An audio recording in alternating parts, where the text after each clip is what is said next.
Today we're going to dive into my top tips to help you start improving your digestion. Top 3 things I highly recommend that can make a huge difference instead of running for those quick fix solutions that are really just band-aids and not addressing root cause issues. Let's talk about my top 3 things I would recommend you start doing today that very well could help you pinpoint the causes of those symptoms you're dealing with. And then check the show notes because I am putting a link there for a waitlist to our Nourish To Thrive program. This is our foundational program to help take that overwhelm that you've been having as you've been trying to search and figure things out, that conflicting information you're just tired of seeing, not knowing what to do. In Nourish to Thrive, we go into the foundations that you can start implementing, and we do it in simple, actionable steps throughout the process to help you start improving your health, start reducing and improving all those digestive issues. I've had clients go through this program, implementing the steps that we go through who have made significant gains as a result. So I hope to see you inside. For now, go get on the wait list so that you can be the first to know when things open up and get all the details.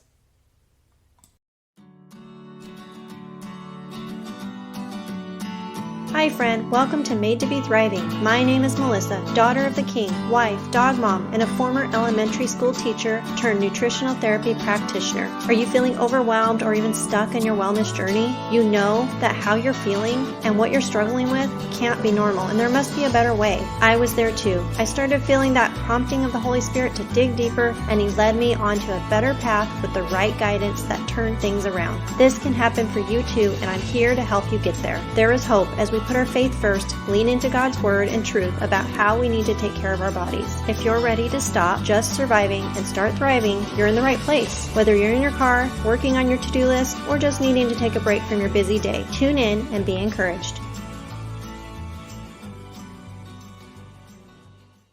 Okay, so last time we were talking about calorie counting, portion control, those common misconceptions regarding health, whether you're dealing with trying to lose weight, trying to gain weight, all those things.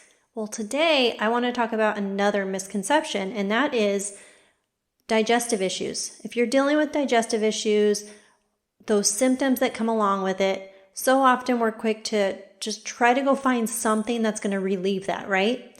Well, what happens when you realize that this is a pattern? It's becoming more consistent with having these annoying symptoms.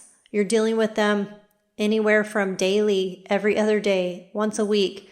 It usually starts minimal and then it gradually works its way up. So maybe right now, about once a week you have an issue, doesn't seem to bother you, right? Well, then suddenly, now it's maybe a couple times a week and a few times a week. And before you know it, it's a daily problem and you can't figure out why. I'm taking this over-the-counter thing, or I'm doing this thing that my doctor told me to do and it's just not working. I'm getting worse. That was what happened for me. Things just kept getting worse. So a common misconception is we just need to go get that supplement. We just need to go get that over-the-counter whatever. We need more fiber. We need more of this, whatever. The problem with that is so many times those go-tos are just temporary band-aids. They're not actually addressing the issues going on. They're just kind of covering up, helping you to feel better temporarily.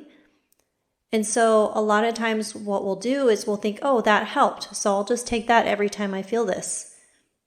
I did it. I was guilty of doing that a lot. I had certain things where I noticed, if I take that, I actually feel better. So every time that happened, I would just take that. And the problem is we're not actually addressing the problem. We're just covering it up. And so then things begin to get worse and worse and worse. So what do? Well, one of the biggest things we can do is really pay attention to what we are consuming, what we're exposing ourselves to. This is the number one thing you can do for yourself and can make a world of difference. A common thing to do that you may or may not have heard of is doing a food and mood journal. This is what I have my clients do. Is they need to track every single thing that they are consuming, tracking their water, their food, bowel movements, any and every symptom they might possibly be having. Because when we do that and we actually track every single thing, we can then start to pinpoint causes. A lot of times if it's a food-induced or environmental exposure or something like that, and then we have a symptom, we can start to identify triggers for those things. And so this is why a journal, doing some sort of a journaling is really, really helpful when you're trying to figure out what is going on. A lot of times it turns out to be the most valuable tool. Now, is it easy to do a journal? It's actually not. I remember when I was first being asked to do it, it was hard for me to be consistent. I didn't always do it. I had days where I did really good and I'd write down every single thing, and then I'd have other days I would totally forget, I'd get busy, and I would never write it down. Eventually, I got more consistent with it because of the practitioner I was working with. They were checking it every single time I came in. I needed to bring that journal with me. And so that helped me to have that accountability. Like, I need to be tracking this. This is important. If we really want to address what's going on, this is important information for them. They need it. And so I got really good at it until we got to a point where I actually really didn't need to do it anymore unless I just wanted to. But for a while, I had to do it. It was really helpful for that practitioner. And now I know why. I went through it. And so now when I recommend my clients do it, it's not just busy work. It's actually a really valuable tool. And when I can see what they're taking in, what they're being exposed to, and when they note down any symptoms they're having, their bowel movements and all of that, I'm a second set of eyes to possibly identify triggers that they might not have even realized. And so a food and mood journal becomes really helpful. So say, for example, you have a meal, don't notice anything, you feel fine. You have another meal, then you have another meal. Well, at some point throughout the day, you are having a really bad headache, or man, you just feel really constipated or bloated, or you're having diarrhea, all those not so fun digestive issues, right? Well, what caused it? Well, we've got a journal. If you've been tracking and writing down every single thing you've been eating, things you've been exposed to, your water intake, all the things, we can now go back to that journal and see if we can pinpoint what is causing that to happen. Now, are we going to be able to figure that out in one day? No. It's usually better if you're tracking for at least 7 days in the beginning. And then we also want to continue that pattern way beyond that so that we can go back a ways and see how often this is happening and see if we can see what the trigger actually is.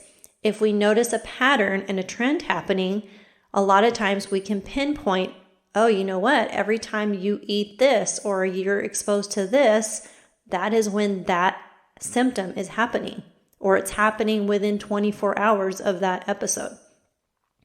So a food and mood journal becomes really helpful and a really valuable tool when we're really trying to address root cause issues. This is why I always recommend it. So if you're dealing with digestive issues, or actually any kind of health issues, it really doesn't have to be just digestive, but if you're dealing with any kind of symptoms, I highly recommend doing a food and mood journal. Do that first. Here's the other thing. If we're dealing with digestive issues, one of the first questions I always ask new clients is how much water do they drink in a day? What we don't realize is when we are not getting enough water intake in the day, that can actually be a cause of a lot of the symptoms we experience. Most people are walking around dehydrated.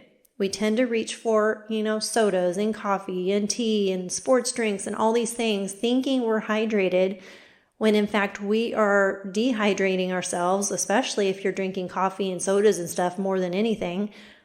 But if we're not getting enough actual hydration, enough water intake, we are walking around dehydrated, and then what begins to happen are all the different digestive issues.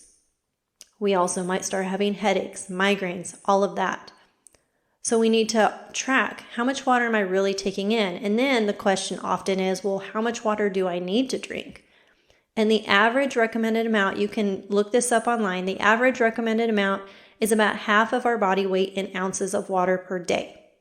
Now, I always let clients know that is just the average recommended amount. Everybody is very bio-individual. Some people are going to need to drink more. They may need less. It could depend on your activity level. There's a lot of different factors to consider here when reaching those goals for how much water you're taking in the day. The other thing is, it's not just about the amount of water, but it's also about the quality of water. So if we're reaching for those plastic bottles of water, I'm going to tell you they are not as clean as you think. Okay? The other thing is tap water is often contaminated, well water contaminated. So many different avenues of water that we get are contaminated. So we need a really good filtration system. And a lot of the popular filters you can find at any big box store are actually not doing what you think they are. They may be filtering out some, but they're not filtering out enough of the contaminants. And we need to make sure that we are filtering out those toxic contaminants as much as possible. So this is why I always encourage actually investing in a really good quality water filter. There are great quality water filter pitchers. We use Clearly Filtered. That's the brand I use. This is not sponsored by the way. It's just the brand that we happen to have here at home. We've been using it now for a few years. It's very lightweight, portable. So if you're looking for a pitcher option, that's been our favorite. I know there's some other ones out there as well, but the popular ones that you see at like the big box stores, I wouldn't get them. I used to get them, but then once we got this particular pitcher, I noticed a big difference in the taste of the water and the quality of the water. I could taste the difference. So now that's what we use. There are some other ones out there I've got my eye on for like gravity countertop filters. There's also whole house filters or under the sink filters and stuff like that. And you can go to so many different stores and see a lot of these things. However, the quality matters. So I wouldn't run out and just find the cheapest one you can, because if you're looking for the cheapest, it's not going to be a good quality.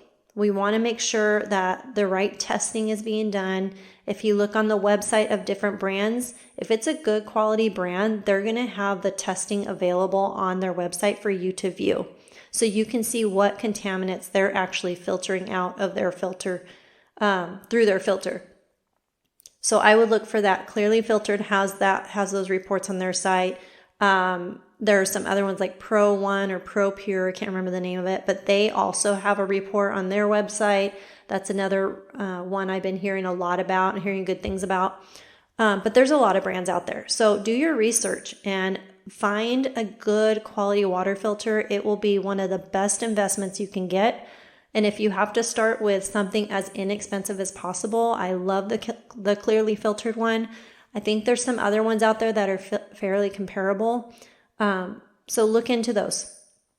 And then a way to make sure you're staying hydrated, take a water bottle with you, your own water bottle. I'm talking like a stainless steel or glass. Try to avoid the plastic as much as possible.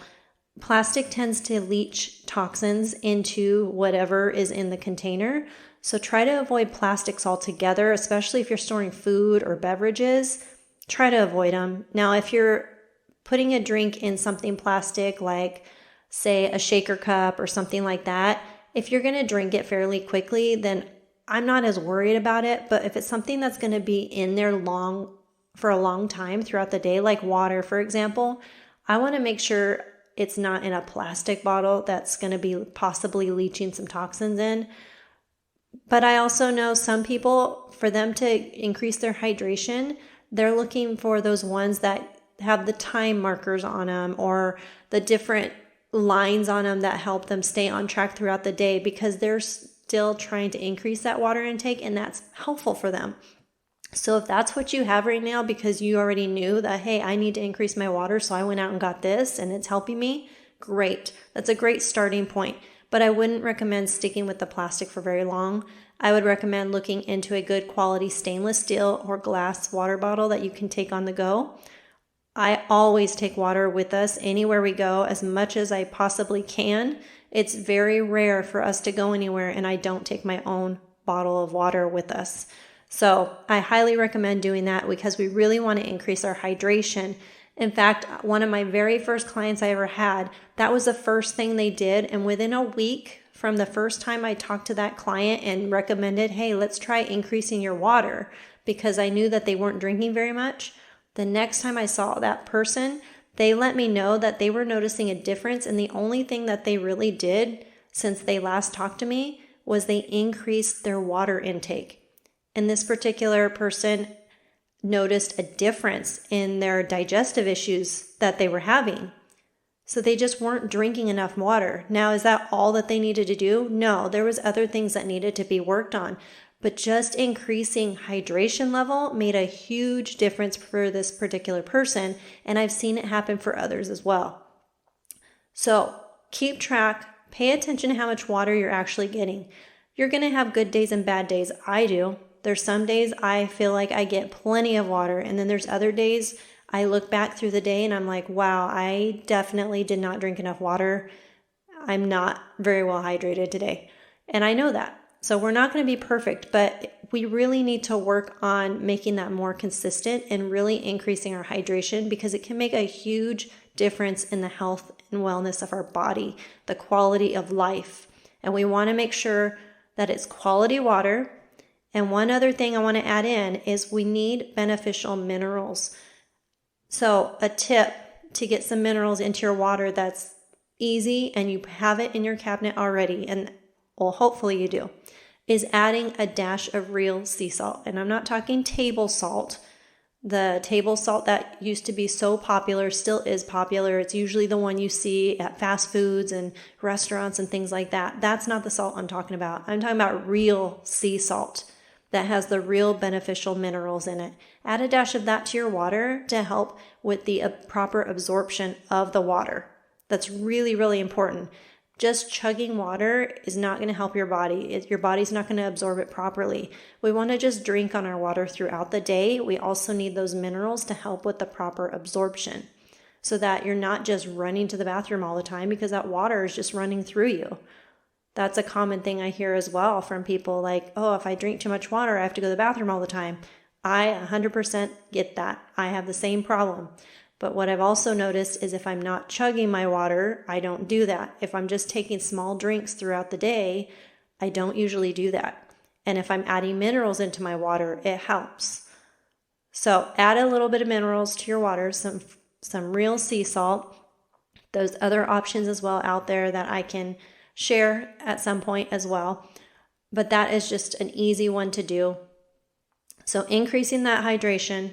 We talked about real foods regarding the calorie counting, portion control, and all that. So focusing on real foods, do a food journal. Track what you're eating, how you're feeling after, really monitor. And then increase your hydration, making sure you're drinking quality water and an adequate amount for your body. Really listen to your body to know if you're getting enough or if you need more, and follow that. It's really important. Okay, I hope this is helpful. So just to recap real quick, focus on the fresh food. Start working on a journal. Just get a notebook out and start making your own food journal. Track everything you're consuming, everything you're exposed to, your water intake. Any symptoms that pop up, note it down. Note down the time that symptom is occurring, the date, the time. You want all those details. And then making sure you increase your hydration. If you know you're not drinking enough water in the day, it's time to start increasing that water intake. Okay, I hope that's helpful, and I'll talk to you next time.